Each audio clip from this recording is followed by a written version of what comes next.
stylistic analysis. So I'm not interested in the story. I know the story. I've read the story. I've probably watched this film for the last 20 years. But what I am interested in is the complexity that undergirds the story. So in other words, what is Stahl trying to tell us? What kind of social or cultural criticism?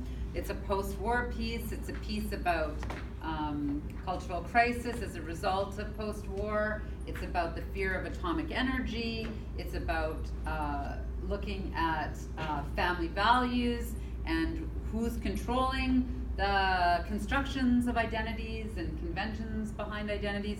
What are the ghosts that are haunting the psyches of Americans at this time? I mean, we can really see a lot of parallels between McCarthyism and this period and what was going on in America today with Trump. I mean, you can see this kind of fear of otherness, this fear of immigrants, the ways in which one is trying to control like a universalist religiosity or sense of what is Christian and what is non-Christian, fear of belief systems as a part of the fear of immigrants coming in, fear of labor and work and whatever other political and social sort of crises are at work. They were very much similar but different in this period. And Stahl and any other subversive blacklisted writer who sympathizes with socialist or leftist politics is struggling to be heard and being able to even do what they do best, which is write. So there's a lot of problems. Anyways, we have a kind of social commentary at work. And so when you're analyzing a particular passage for this midterm exam, what you need to really focus on are those strategies and devices that I just spent the last 45 minutes outlining, which I've also listed directly in the instructions of the exam itself. So you don't even have to think, well, what are narrative strategies? What is figurative language? Because I've put it up there for you. So we know that talking about point of view and talking about narrative and talking about simple filmic language like close-ups, middle close-ups, and long shots, all of those things are narrative strategies, and that they do different things when we look again at that, I don't know what happened to my pen, but that author, work, reader, triadic relationship that I keep coming back to and referring to time and time again. So what does that mean? That means that I really want you to focus on the passage. I don't want you to tell me hypothetical things. I don't want you to tell me what's not there. I don't want you to tell me what you think the author's intentions are. I want to know what's there stylistically, because those stylistic choices create a voice or voices, create a mood, a tone, an attitude, and are part and parcel of what makes the larger overall dramatic structure significant in the working out of each individual sequence or passage or what's being said, I guess. So what are we looking at here? All right, so I want you to refer to the techniques used for studying literature and film. So we're looking at figurative language, so that would be metaphors, obviously anything to do with personification, similes, irony. Those are figurative devices. And then when we're looking at narrative, you're looking at point of view, tone, setting, themes. And then of course you have imagery, and you have descriptive imagery, and you have feeling imagery, and you have sight imagery, sound imagery. All those things help to, in one way or another, create a certain response in you as a viewer. What do I want to see you do? In the 2 paragraphs that you're given, I want you to write really solid paragraphs. So what does that mean? That means that you have to write approximately 3/4 of a page. I mean, we're not Hemingway. We don't write 2 sentences and think it and call it a paragraph. We're just everyday people that are writing in the most succinct way the information required in a kind of playful manner, though. Take risks. Don't be afraid to have a view. An opinion is something else, but if you have a view, you have a response, read it against something else. Your view read against a character, read against a shocking moment. Don't tell me the story, because if you plot summarize, if you say, well, Ellen killed her baby, and then she watched Danny drown, and then she poisoned herself in order for her sister to be framed so that her sister wouldn't be able to live happily ever after in Disneyland with Richard Harlan, the two-dimensional cardboard cutout of a man, then you're not doing your job, and you won't pass the test, right? So what I'm looking for is you to engage in a very clever and sophisticated way with the subversive aspects of the narrative. What is haunting Stahl? Think about, what is haunting Stahl? Why are these characters so ghastly? Who is the female gothic monster? What is haunting Ellen? Well, obviously, Ellen is haunted by the death of her father, and she's in a psychotic break with whatever reality is supposed to be reality. Because in this film, which is part of the nature of post-war or war films, particularly when women were the only audience for a long time, is to have escapist or fantasy type films. Certainly film noir and melodrama are very good genres for that type of work.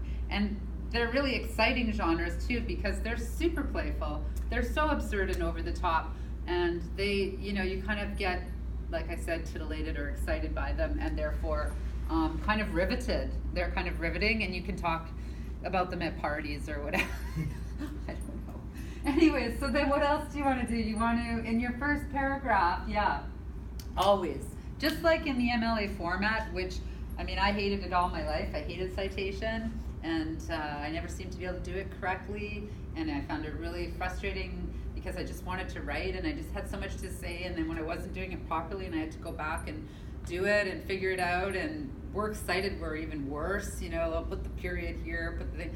And so it took me about 22 years probably to really value citation, and it was because one of my favorite philosophers really, he did his whole thesis, his graduate thesis, by just quoting people that he loved. So it was one quote of a person he loved after another quote after another quote after another quote. And I found that so, I don't know, so rebellious. And I thought, geez, I think that's what I'll do for my PhD thesis. I'll just quote everybody else one quote after another. It didn't fly with my advisor at all. So unfortunately I couldn't do that, and it had already been done. Although everything has already been done, really. Anyways, that's a digressive aside. So to get back to the clear terms of the assignment, who wrote it? Bless you. Who wrote it? No. John Stahl. Ben. Well, there's an author who originally wrote it, but John Stahl is the text you're using. If you're using the filmic text, that's fine, but make sure that you distinguish between the author and the director. So you have John Stahl's Leave Her to Heaven. What year is it? 1945. So that's what you want to tell me right off the bat to engage. So you have a topic sentence. That topic sentence is clearly going to state directly what every other sentence in that paragraph is going to refer back to, in a really, using brevity, just really succinct, really tight. And these are the sort of 10 points loosely. They don't have to be in this order. You can mix them up. But this is the general information that is going to give the reader, me, or Steve, the TA, or, well, not in this case, John Harvey's not grading, but whoever's the TA is going to be able to know exactly, in case I'm not marking it, which probably isn't the case, because mostly I'm such a control freak that I'll have to mark it. Anyway, so there you go, and you're going to summarize in one or two sentences the important plot elements. So only a couple of plot elements that will tie the piece together. So what are the important plot elements then after all this discussion? She's obsessed with her father.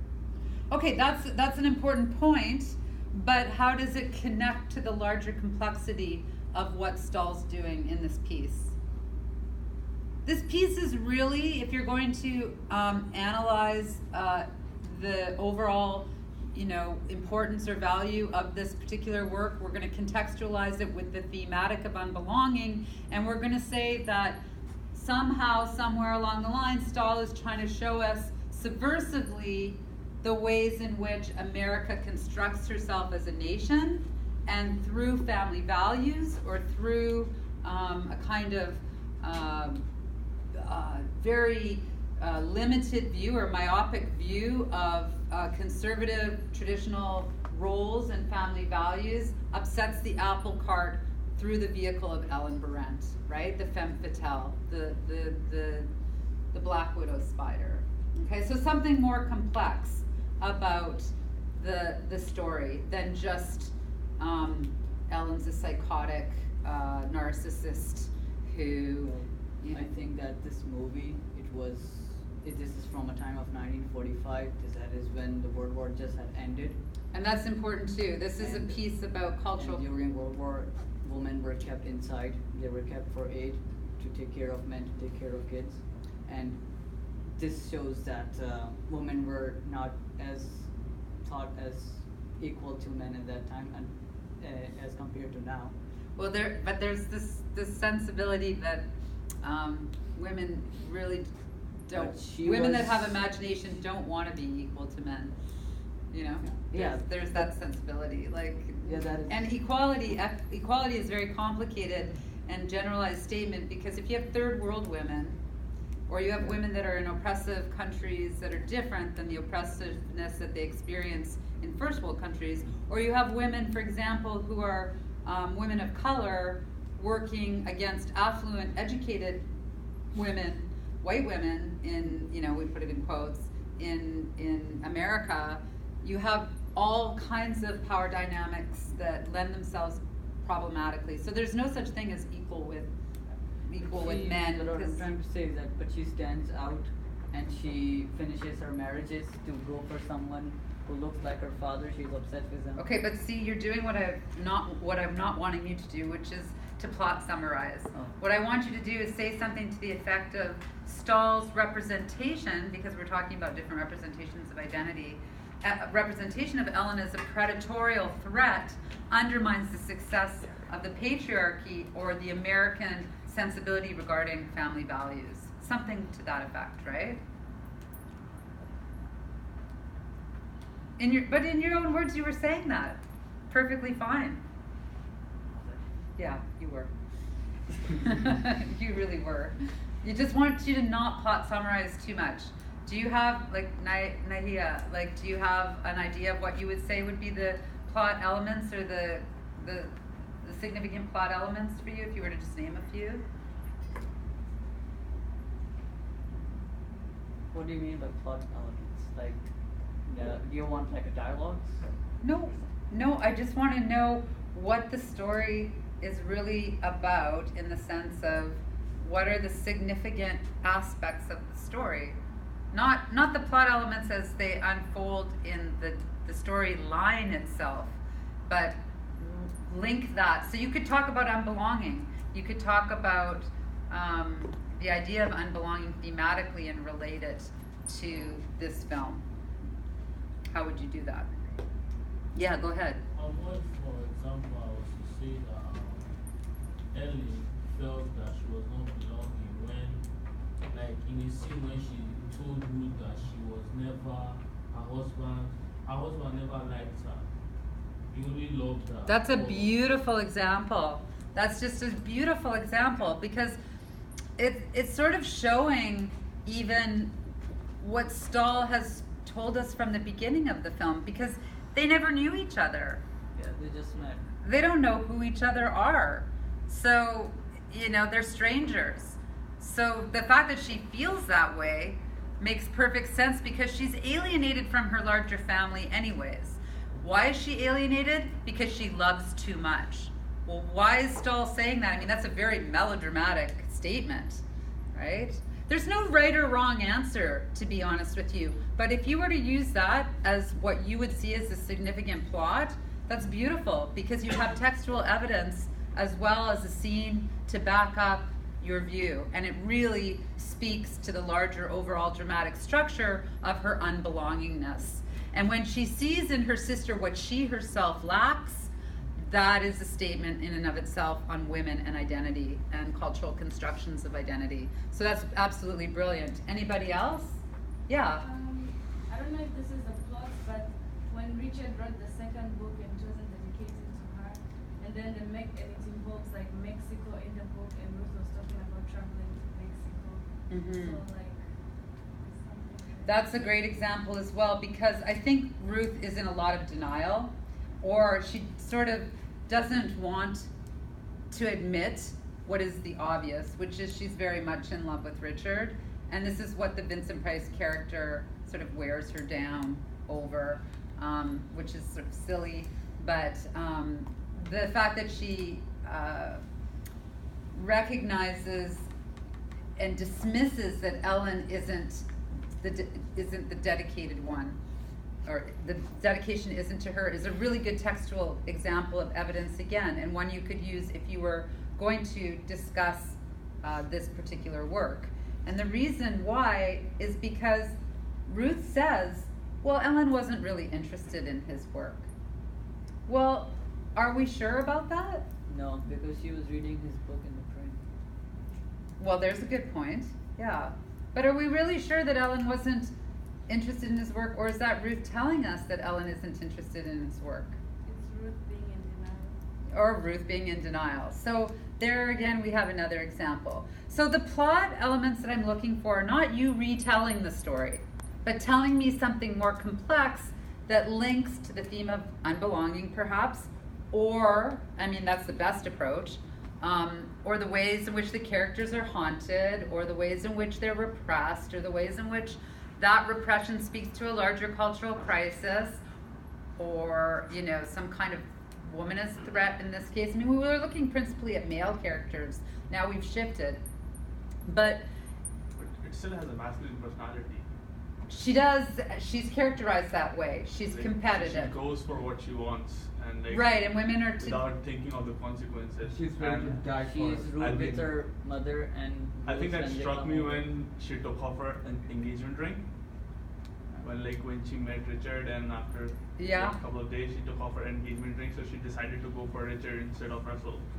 Yeah, well, that sort of shows a very transparent and shallow character, Shallow- I shallow guess. I character, mean, but I mean, an engagement ring seemingly is being said then by Stahl to be meaningless. Like, that symbolizes a commitment. Like when you're engaged to somebody, it's a commitment.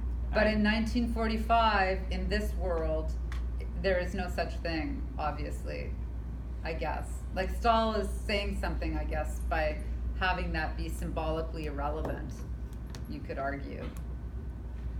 yeah, 'cause It's a good point. I mean, the moment when they're in the bedroom, after the rest of the family has come, they're all out at back of the woods, they're all having an amazing time, except for Ellen, and she's like smashing dishes, and she's infuriated and furious, and Danny's trying to show how he can walk, and everybody's singing, and holy hell, whatever it is, right? And then what happens?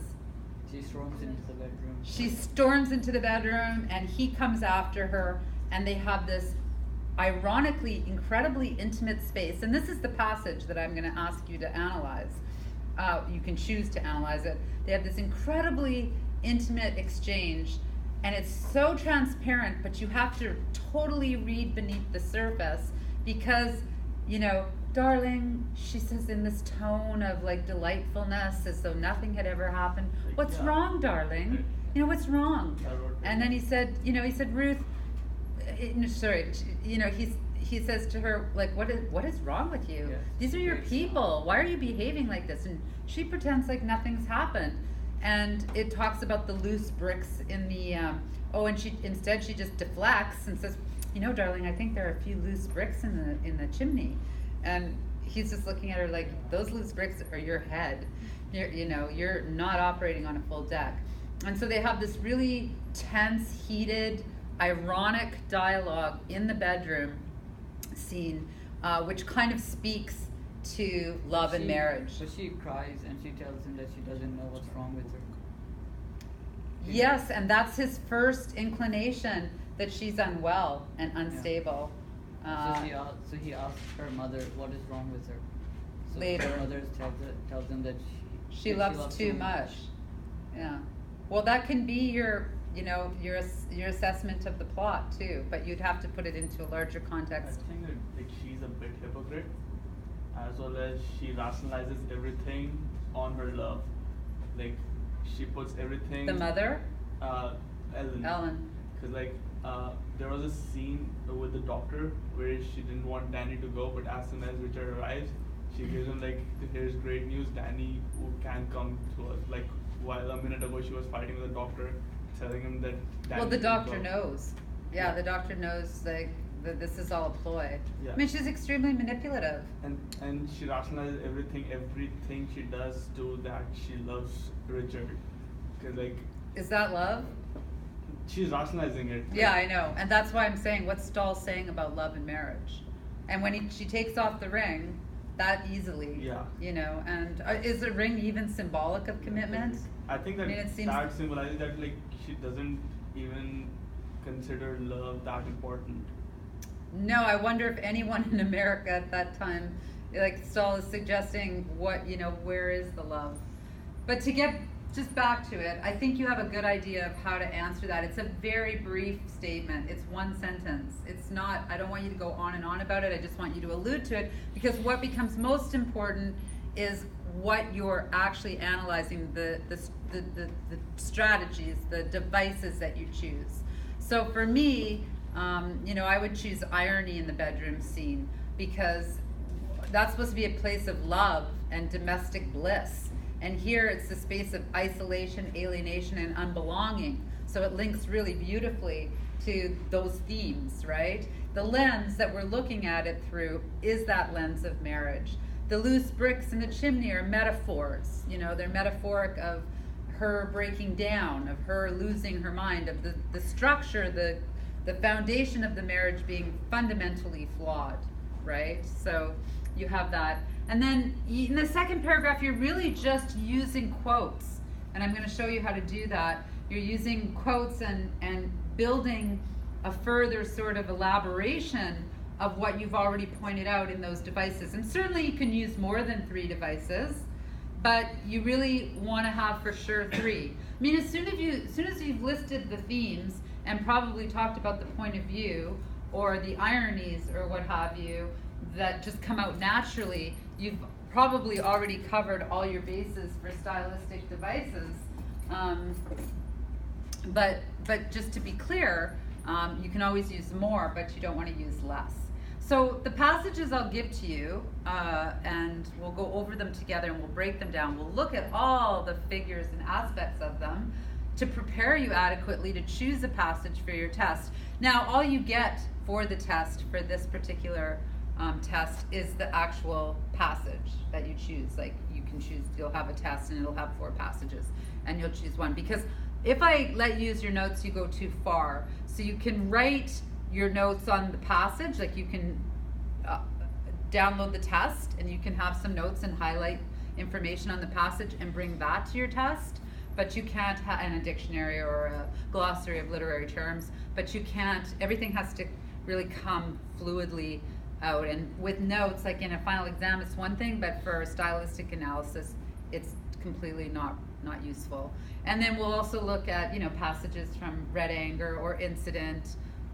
There might be a couple stanzas there, or something from Frankenstein. Anything that we've done so far, you can anticipate that I'll pull something from there and put it as an option and a choice, and I'll go through them and unpack them with you so that you're adequately prepared. And then the summary and response assignment, we'll go over it, of course, next week, not on Sunday, because we're going to all perform a play. So please bring your voices, because it's very, fortunately I don't have to do 3 different readings or read-throughs, and we'll just do 1 performance, but I want those of you that are vocal, be prepared to play a part, okay? For Medea, we're going to actually perform the play, because it is meant to be performed. So we're going to perform it, and then you're going to see Lars von Trier's adaptation of the play, which really alters our view of the main and principal character Medea. And you're going to start to see how these characters become haunting figures, almost mythological, in terms of when we come to the 21st century and looking at amazing Amy Doon from Gone Girl, which is a kind of really strange trajectory that we're mapping for looking at women's representation. And of course, even seeing how Mary Shelley had to construct the male giving birth mythology from the beginning of the course, and how all of these sort of relate to the things that the gods gave to humans, and the sort of foundations of all that kind of strange sort of early ideas about pantheistic worlds and gods and goddesses and stuff, particularly when we go back to Greece in 431 BC next week. So for this particular remaining little bit of the class, what I would really love you to do is to take out a piece of paper in the response way that we do and set up your MLA. I'll come around and put my little KO on